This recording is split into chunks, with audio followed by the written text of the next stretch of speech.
The ballroom shimmered beneath the glow of crystal chandeliers, each droplet of light catching on polished marble floors and sequined gowns that swirled like moving stars.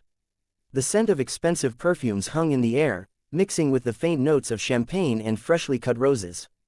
Powerful men laughed in tailored suits, women in glittering jewelry exchanged sly smiles, and every corner of the room hummed with ambition disguised as celebration. To the outsiders looking in, it was a night of elegance, but for Victoria Hale, the CEO whose name commanded industries, it was a battlefield. She stood at the edge of the crowd, her glass untouched, her jaw tight, her mind waging a war no one could see. Across the room, her ex-lover, a man who had once whispered promises of forever and now thrived on her downfall, was circling her like a predator. His smirk was sharp as he leaned close to other guests, whispering rumors she knew too well. "She's too cold," he had always said. "No one will ever love her." And tonight, he had come to prove it. Her heart pounded as she watched him, knowing his game was not business, it was humiliation. He wanted to strip away her carefully crafted armor, to remind her and everyone else that even the strongest woman could be broken. She could already hear the cruel laughter in her mind, the board members doubting her leadership, the investors questioning her image. And for a brief, terrifying moment, she felt powerless. The loneliness she had buried for years rose like a tide, threatening to drown her in front of hundreds of watching eyes. It was then, in the midst of her unraveling, that her gaze landed on him. A man in a faded uniform, moving silently at the edge of the room with a mop in his hand, blending into the background like a shadow. He was not part of this glittering world, he belonged to the quiet spaces, the empty hours after the party ended. His head was bowed, his movements unhurried, as though the laughter and politics around him meant nothing. And yet, something about his stillness steadied her. She could not explain why, but in his ordinary presence, she saw something real, something untouched by the poisonous games of the elite. Her throat tightened, and before she could second-guess herself, she stepped away from the circle of light and toward the shadows where he stood. The sound of her heels on marble echoed louder than the orchestra in her ears, each step a rebellion against the fear clawing at her chest. When she reached him, he looked up, startled, his eyes widening as though he couldn't believe she was speaking to him at all. Her voice, usually sharp as steel, broke into a whisper. "Pretend you kiss me for 10 minutes, she said. The words felt foreign even as they left her lips, trembling with urgency. His mop stilled, his hands frozen midair, and for a moment he simply stared at her as if trying to decipher whether she had truly spoken. To Daniel, the janitor who had come here only to earn another night's wage, her request was beyond absurd. To Victoria, it was the only lifeline she could grasp before her rival's poison consumed her completely. Between them stretched a silence heavy with disbelief, but beneath it pulsed something undeniable, an invisible thread tying a powerful woman's desperation to an invisible man's unasked for chance to step into the light. Friends, if this story touches your heart, please like this video, share it with someone who believes in second chances, and subscribe to Kindness Speaks for more heartfelt tales. Daniel stood frozen, the mop handle still in his hands, his mind struggling to process the impossible words the CEO had whispered. "Pretend you kiss me for 10 minutes. To anyone else, it might have sounded like the start of a fairy tale or a cruel prank, but for him, it was like a stone thrown into the quiet waters of his carefully guarded life. He wasn't a man accustomed to surprises. He wasn't a man who lived in the realm of dreams and illusions. He was a janitor, a single father, a man who had built his world on discipline and sacrifice. And yet in that surreal moment, memories began to flood him, each one pulling him back into the life he had fought to hold together. He remembered his wife, Sarah, with a vividness that still ached. She had been the light in his dark days, the laughter that made his small apartment feel like a palace. She loved music, always humming softly as she cooked or cleaned, and Daniel used to joke that she carried a whole orchestra in her heart. But life had been cruel. During childbirth, fate stole her away, leaving Daniel with a newborn baby in his arms and a grief so sharp it nearly consumed him. He had stood in the sterile hospital room, clutching the tiny girl Sarah had left behind, vowing through tears that he would raise her with all the love he had left. That little girl was Lily, now 8 years old, with hair the color of chestnuts and eyes that mirrored her mother's warmth. Every morning, Daniel became both father and mother. He packed her lunch, braided her hair as best as his rough hands could manage, and walked her to school with promises that she could be anything she dreamed of. He worked long nights, scrubbing the messes others left behind, so that she could have books, clothes, and a chance at a brighter future. Each paycheck went to rent, food, and school fees, and though his body often ached with exhaustion, his spirit endured because every smile from Lily made the pain worth it. But the sacrifices came with walls. Daniel had no room for distractions, no space for love or indulgence. His world was survival, routine, and the quiet joy of raising his daughter. The idea of being noticed, especially by someone like Victoria Hale, the iron-willed CEO who ruled from glass towers, felt impossible.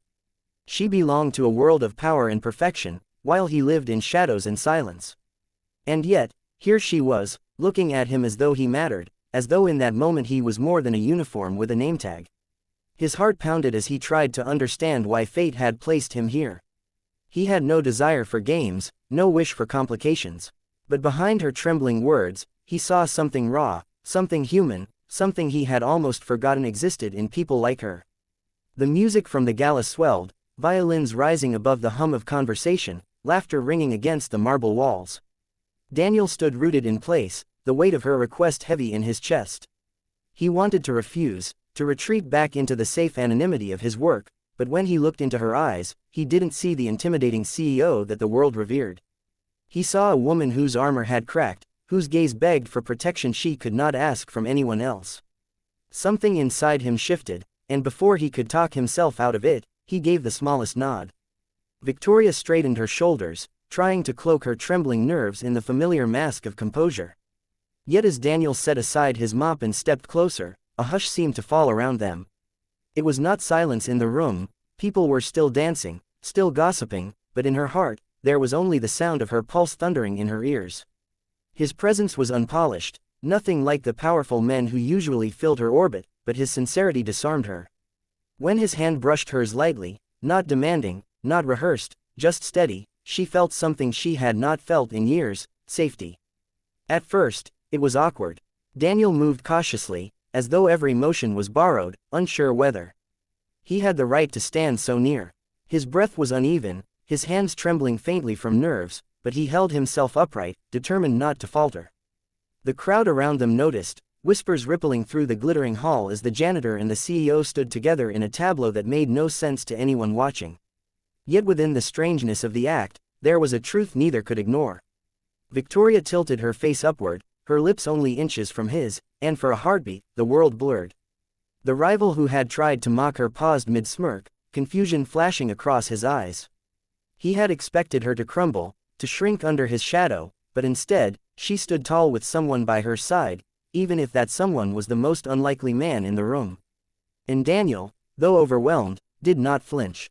He held her hand more firmly, his gaze steady, and the warmth of his presence spread through her like a fragile ember rekindled. She had asked him to pretend, but nothing about the way he stood with her felt false.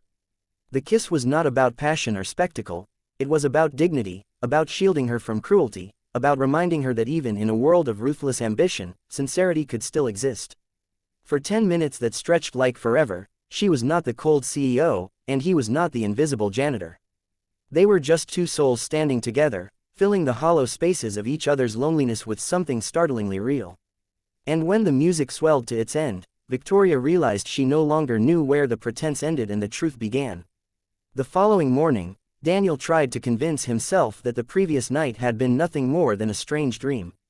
He slipped back into his familiar rhythm, packing Lily's school bag with neatly folded sandwiches, tying her shoes with hands roughened from scrubbing floors, and kissing her forehead before she skipped toward her classroom with a smile that lit up his weary heart. For him, that was reality. The gala, the music, the whispered request of a woman far above his world, that was something else entirely, something fleeting. By the time he pushed his mop down the quiet hallways of the corporate tower later that day, he had almost managed to bury the memory. Almost. But fate has a way of refusing to be buried. A sharp voice cut across the polished lobby. "Mr. Daniel," the receptionist said, almost in disbelief, "the CEO wants to see you." Immediately, his chest tightened. CEOs did not summon janitors. He half expected it to be some kind of reprimand, that he had overstepped, embarrassed her, or, worse, jeopardized his job. Still, he walked toward her office, each step echoing like a hammer in his chest. Victoria Hale sat behind her massive desk, the city skyline glittering behind her like a wall of glass and steel. She looked as untouchable as always, hair perfectly coiled, suit flawless, posture commanding. Yet when her eyes lifted to meet his, something softer lingered there. She gestured for him to sit, and for a moment he simply stood frozen, unsure if he was even allowed to. But she waited, patiently, until he lowered himself into the chair across from her, mop calluses and all. Her voice, when she spoke, was stripped of the sharpness she carried in public. "I owe you an explanation," she began, her eyes drifting momentarily to the skyline before returning to his. "Last night wasn't just about a kiss. It was about survival." She paused, swallowing the weight of words that cost her more than any corporate battle. Then, slowly, she admitted the truth. Her ex had been spreading whispers for years, that she was incapable of love, that no one would ever truly want her.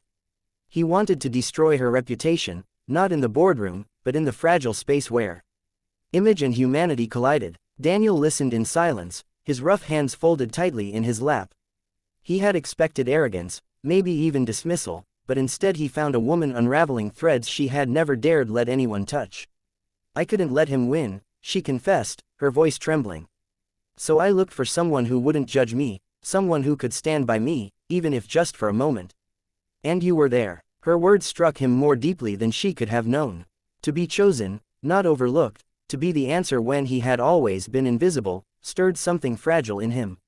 Yet what struck him most wasn't her confession of fear, but the loneliness buried beneath it. He saw it then. Behind her flawless armor was a woman carrying wounds not unlike his own, wounds the world could not see because she hid them beneath diamonds and steel. For a long time, neither spoke. The silence was heavy, but not uncomfortable.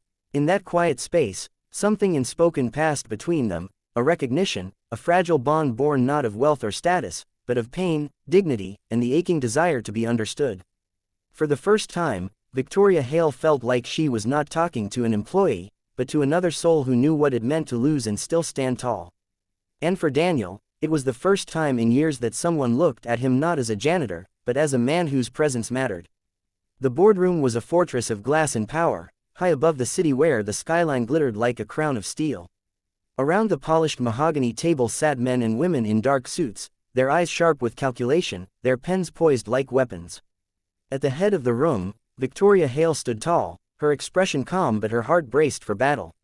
Across from her, the rival who had haunted her steps leaned back in his chair with that same venomous smirk, the smirk that had tried to ruin her at the gala, the smirk that whispered she was unworthy, unloved, and incapable of leading with anything but coldness. This was not just another meeting, it was war. The air itself seemed to hold its breath. He spoke first, his voice smooth and cutting. "Ladies and gentlemen, I only raise this issue because I care about the future of the company. But we must be realistic. A leader who cannot inspire loyalty in her personal life, how can she command it here? Investors have doubts. Employees whisper. We need someone who projects strength, not solitude." Laughter, restrained and polite, rippled across the table. Every eye turned to Victoria, waiting for her to falter, waiting for the cracks to show. For a brief, fragile moment, she felt the old weight press down on her. The doubt, the loneliness, the years of hiding behind steel walls.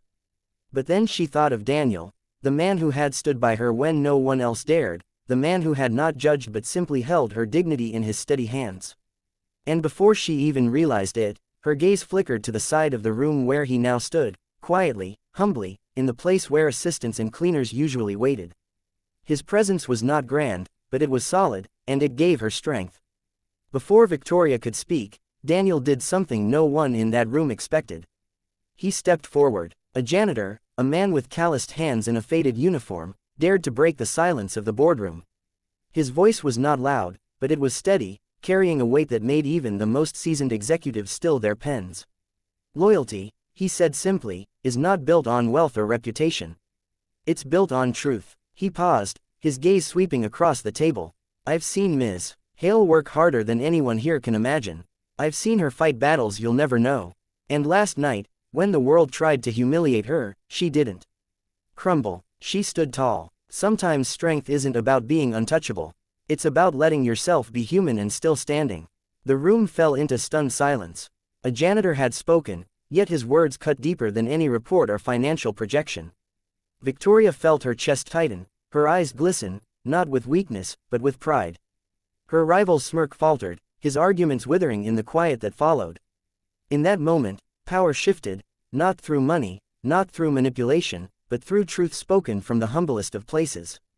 Victoria lifted her chin, her voice clear and unwavering as she continued the meeting. But she knew, as did everyone else in that room, that it wasn't just her authority that had silenced the mockery. It was Daniel's courage, his refusal to let her stand alone. And as the meeting adjourned, she glanced at him, her heart swelling with something she had long denied herself, the realization that she no longer had to pretend. In him, she had found not just dignity restored, but the possibility of something real, something lasting. If this story touched your heart, if it reminded you that dignity, kindness, and second chances matter more than titles or wealth, then I invite you, please like this video, share it with a friend who needs hope, and subscribe to Kindness Speaks. Your support helps us bring more emotional stories to life.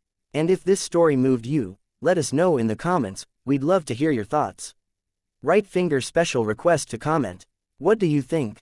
Can love and respect truly grow between two people from completely different worlds?